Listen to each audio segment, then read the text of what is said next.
Friends, welcome to you in my YouTube channel Vivekananda classes.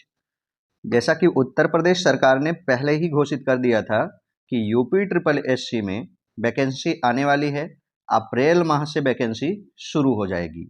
ध्यान दीजिएगा कि अप्रैल माह से उत्तर प्रदेश सरकार ने यूपी ट्रिपल एससी के तहत वैकेंसी शुरू कर दी है। इसकी घोषणा जो है वो आचार संहिता के लागू होने से पहले ही कर दी गई थी। तो इसी के संबंध में हम लोग जानेंगे कि कौन सी वैकेंसी है जो अप्रैल माह में आने वाली है, अच्छी वैकेंसी है। वो है मंडी परिषद के सचिव की। उत्तर प्रदेश मंडी परिषद सचिव ग्रेड सेकंड की वैकेंसी जो है वो 24 अप्रैल से शुरू होने वाली है। ये पुख्ता है, 24 अप्रैल से फॉर्म भरा जाएगा। तो इसके बारे में हम जान लेते हैं। प्रमुख बात है कि कौन से लोग इसमें पात्र होंगे, कौन कौन से लोग इसमें फॉर्म भर सकते हैं, कौन से लोग इसमें फॉर्म नहीं भर सकते हैं, और इसका सिलेबस क्या होगा। और सिलेबस जब पता कर लें तो हम यह जान लें कि इसका पेपर पैटर्न कैसा होगा और उसके लिए कौन सी किताबें महत्वपूर्ण होने वाली हैं। यानी महत्वपूर्ण किताबों का सुझाव भी मैं दूंगा जिसके मदद से आप अच्छी तैयारी करके इस परीक्षा को क्रैक कर पाएंगे। तो सबसे पहले तो ये जान लीजिए कि यूपी ट्रिपल एससी जो है वह पैट के थ्रू ये वैकेंसी करवाएगा। यानी पैट एग्जाम के स्कोर के थ्रू आपकी वैकेंसी होगी। जो पैट में 2023 में आपका मार्क रहा है वही लोग इसमें फॉर्म भर पाएंगे। तो अब बड़ी बात यह आती है कि आखिर पैट में कितना नंबर हो तो मैं इसमें फॉर्म भर सकता हूं या नहीं भर सकता हूं। तो आप यह बात जान लीजिए कि यूपी ट्रिपल एससी में अभी 2023 में असिस्टेंट का हुआ है। यूपी ट्रिपल एससी असिस्टेंट का आया था फॉर्म। तो उसमें जो पैट का कट ऑफ मांगा गया है फ्रेंड्स, वो जनरल कैटेगरी के लिए 20 नंबर है। जनरल कैटेगरी के लिए 20 नंबर जिनका था, उन नंबर जिनका था वे लोग उसके लिए क्वालिफाई हो गए हैं। यहाँ परसेंटाइल की बात नहीं की जा रही है, नंबर की बात की जा रही है। यानी मिनिमम जिनका 20 नंबर था वे लोग जूनियर में पेपर देने को पा रहे हैं। तो इसी आधार पर मंडी परिषद में भी लगभग ऐसे ही रहने वाली है, क्योंकि अगर हम 2023 के पेट के पेपर को देखें तो पेपर बहुत टफ आया था, पेपर आसान नहीं था, पेपर काफी टफ आया था। तो इस हिसाब से अब जो पेट के थ्रू वैकेंसी भरी जा रही है उसमें पेट के जो कट ऑफ हैं वो मिनिमम 20 से 25 के आसपास रह जा रहे हैं। तो यदि जनरल कैटेगरी के लोग 20 से 25 नंबर तक हैं और अन्य में अगर वे 20 से ऊपर हैं तो वे सभी लोग इस फॉर्म को भर पाएंगे पेट के थ्रू।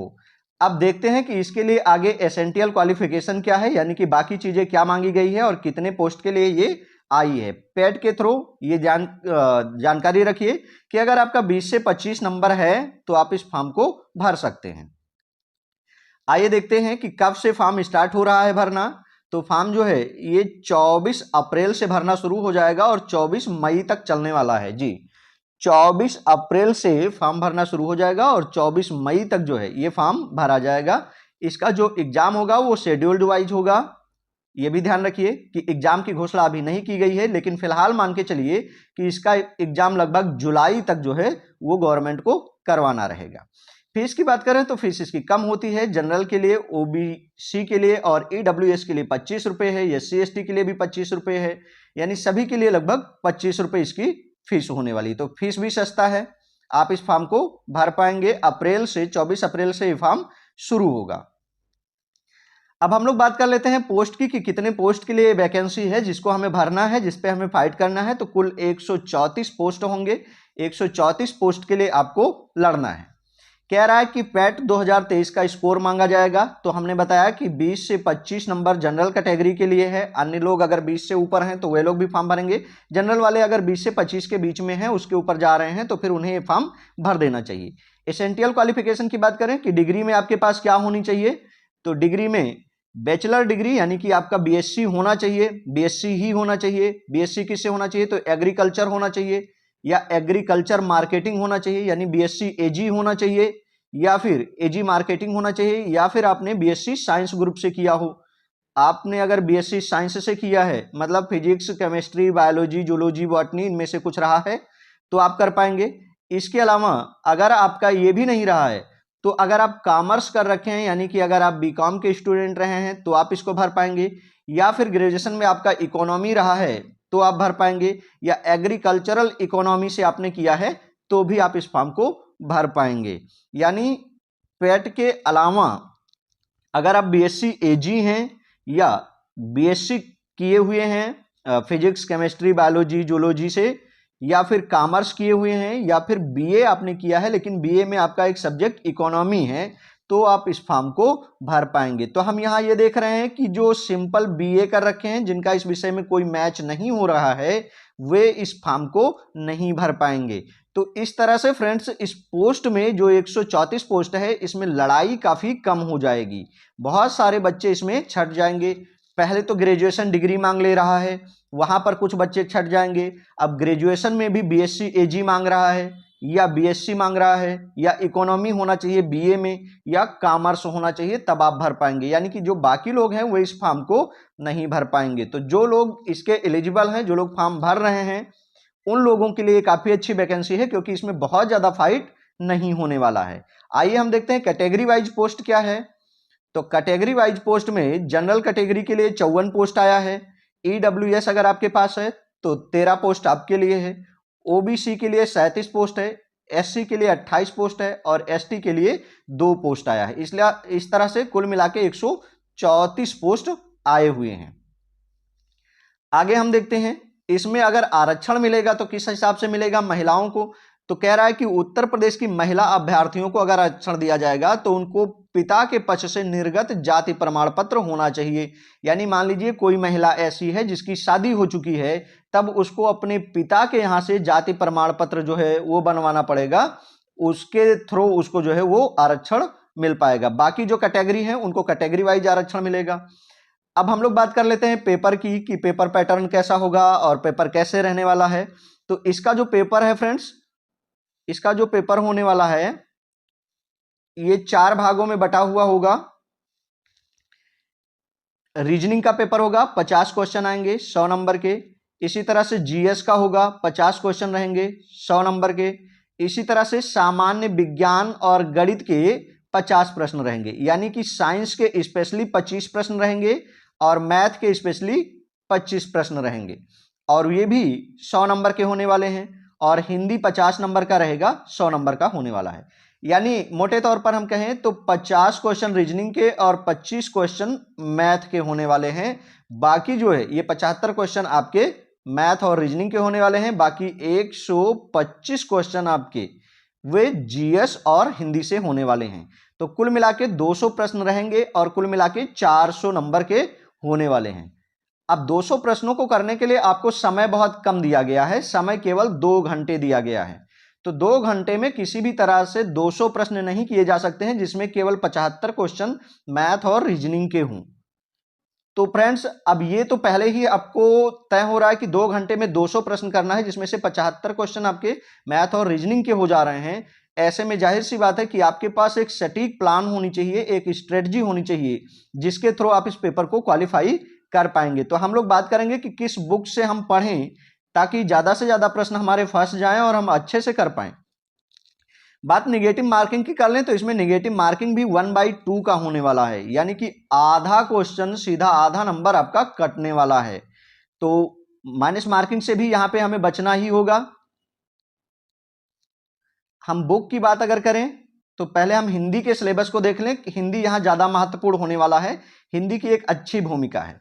अब हिंदी में महत्वपूर्ण ये नहीं है कि क्या आएगा, महत्वपूर्ण ये है कि क्या नहीं आएगा, यानी हिंदी में क्या हमें छोड़ देना है। तो इसका हिंदी का सिलेबस भी थोड़ा सा अलग है।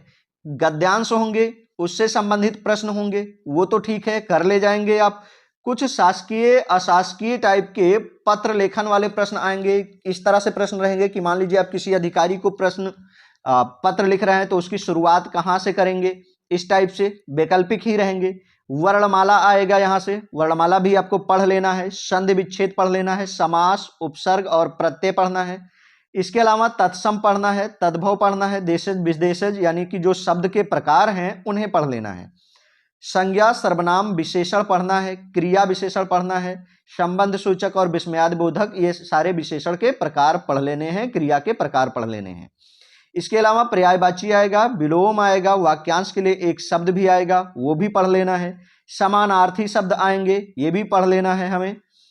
और इसके अलावा वाक्यों में जो त्रुटि है उन्हें शुद्ध करने के लिए आएगा, शब्द शुद्ध लिखने के लिए आएगा, तो इसे हमें प्रैक्टिस कर लेना है। इसके अलावा लिंग है, वचन है, काल है, पक्ष, वाच्य, वाच्य हमें पढ़ लेना है। वाक्य रचना, कितने प्रकार के वाक्य होते हैं, कैसे उनको पहचान करेंगे, तो इन्हें भी पढ़ लेना है।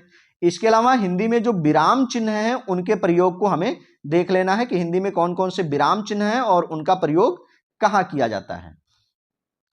तो इस तरह से हिंदी का ये जो सिलेबस है ये थोड़ा सा हट के सिलेबस है। प्रॉपर हिंदी तो है ही, उसके अलावा जो हिंदी के कुछ चीजें हैं वे भी दिए हैं। इसके अलावा मुहावरे हैं, लोकोक्तियां हैं, अनुवाद करना रहेगा आपको, वाक्यांश का अर्थ बताना रहेगा। इसके अलावा उत्तर प्रदेश की मुख्य बोली और उत्तर प्रदेश की भाषाएं और उनमें अशुद्धि बताना है। इसके अलावा दो जो महत्वपूर्ण होने वाला है वह है हिंदी से अंग्रेजी में ट्रांसलेट करने के लिए और अंग्रेजी से हिंदी में ट्रांसलेट करने के लिए। इसके अलावा हिंदी साहित्य से संबंधित आपको जानकारी होनी चाहिए। तो ये हिंदी का पेपर है, इसमें हम देख रहे हैं कि आपको रस नहीं पढ़ना है, अलंकार नहीं पढ़ना है, छंद नहीं पढ़ना है, तो ये सारे आपको छोड़ के पढ़ने जाना है। रस, छंद, अलंकार ये सारे आपके पेपर में नहीं आने वाले हैं। तो आपकी तैयारी अच्छी कैसे होगी, आप जो ये सिलेबस है इसको किसी वाइट पेपर पर नोट करके और अपने स्टडी टेबल के पास में चिपका लेंगे अगर, और केवल पॉइंट टू पॉइंट आपको पढ़ना है। आप ये तय कर लीजिए कि कितने पॉइंट हैं और उतने पॉइंट आप अभी से पढ़ना शुरू कर देंगे तो आपकी एक अच्छी तैयारी हो जाएगी। अब हम आपको कुछ बुक सजेस्ट करेंगे, वे बुक जो परीक्षा में आपके लिए एक अच्छी भूमिका निभाने वाले हैं। तो ऐसे में हम आपको बहुत सारी किताबें पढ़ने का सुझाव नहीं देने वाले हैं, केवल 3 किताबें पढ़ने का सुझाव देने वाले हैं, जिसके थ्रू आपको 125 जो क्वेश्चन जीएस और हिंदी का आना है वो आपके कवर हो जाएंगे। तो फ्रेंड्स, इसे कवर करने के लिए आप करिए क्या कि घटना चक्र की जो है वो जीएस का प्रीवियस ईयर ले आइए। घटना चक्र का जीएस का प्रीवियस ईयर ले आएंगे। इसमें जो है हिस्ट्री, जियोग्राफी, पॉलिटी और साइंस है, इकोनॉमी है, ये सारे जो है आपको मिल जाएंगे। इसके अलावा इसमें ईवीएस भी होगा, सामाजिक विकास, यानी प्रमुख योजनाएं भी इसमें दी हुई होंगी। तो इस तरह से आपको इस बुक को कम से कम 3 बार पढ़ना चाहिए। इसके प्रश्नों को करना है, जो प्रीवियस ईयर प्रश्न है उनको करिए, और किसी भी 2-3 पेज में इसमें जब आप व्याख्या पढ़ रहे हो तो उस व्याख्या को आप नोट कर लें जो आप ना जानते हो। तो इस तरह से 2 से 3 बार इस पूरी किताब को अगर आप खत्म करते हैं तो आई होप कि पूरा का पूरा जीएस आप लगभग कर पाएंगे, सही से कर पाएंगे, बशर्ते कि आप प्रश्नों को करें और इसके अलावा जो उसकी व्याख्या है उस व्याख्या को आप कहीं नोट डाउन करते रहें जो आप ना जानते हो, जो आपको महत्वपूर्ण लगे। तो जीएस हमारा यहां से कवर हो जाएगा। अब हम बात करते हैं हिंदी की। तो हिंदी के लिए सेम कंडीशन रहेगा कि आप घटना चक्र की प्रीवियस ईयर की हिंदी ले आइए। प्रीवियस ईयर हिंदी के हल प्रश्न पत्र जब आप लाएंगे, आप उन प्रश्नों को करेंगे तो एक तो आप में कॉन्फिडेंस आएगा कि ये पिछली बार पूछा गया था और ये पिछली बार हमें अगर हम दिए होते तो मेरा हो भी जाता, मुझे जानकारी भी थी। तो इस हिसाब से ये आपके लिए महत्वपूर्ण है। और हिंदी, इसको कम से कम आप 2 से 3 बार इस पुस्तक को भी पढ़ डालिए, क्योंकि हिंदी से आपके 50 नंबर के प्रश्न आने वाले हैं, 50 क्वेश्चन आने वाले हैं, 100 नंबर हिंदी से आएगा। तो 400 में से 100 नंबर अकेले हिंदी का आने वाला है, इसलिए महत्वपूर्ण है। इस पुस्तक को कम से कम 3 से 4 बार आप पढ़ डालिए। इसके अलावा है स्टेट स्पेशल, यानी कि यूपी स्पेशल। तो यूपी स्पेशल भी आप घटना चक्र को ही ले आइए। मैं किसी अन्य का सजेशन नहीं दे रहा हूं, इसलिए क्योंकि जो घटना चक्र है वो अपनी किताबों को अपडेट करते रहते हैं। इसके अलावा फ्रेंड्स, इनकी जो व्याख्या होती है, व्याख्या बहुत गजब की होती है। इनकी व्याख्या में तमाम सारे कई प्रश्न छुपे हुए होते हैं, तो हमें केवल उन प्रश्नों को पहचानना है, जो प्रीवियस ईयर के प्रश्न हैं उनको हल करना है। इसके अलावा जो व्याख्या है, जब हम व्याख्या को पढ़ रहे हों तो वहां से जो हमें आवश्यक लगे कि ये हम पहले नहीं पढ़े हैं, उन्हें अगर हम पढ़ डालें तो हमारे लिए ये किताब बहुत उपयोगी होने वाली है। तो ये 3 किताबें जो आपको 125 मार्क के लिए हैं, ये मिनिमम आपको 115 तक जो है वो ले जाएंगे अगर आपने इन तीनों किताबों पे कमांड बना लिया है तो अच्छे से। और अगर आप 115 क्वेश्चन तक सही करके जाते हैं तो अनुमान है कि आपका ठीक हो जाएगा। इसके अलावा आपकी रीजनिंग है और इसके अलावा आपके मैथ, इन दोनों से 75 क्वेश्चन आने वाले हैं, तो इनकी भी प्रैक्टिस आपको कर लेनी चाहिए। जय हिंद।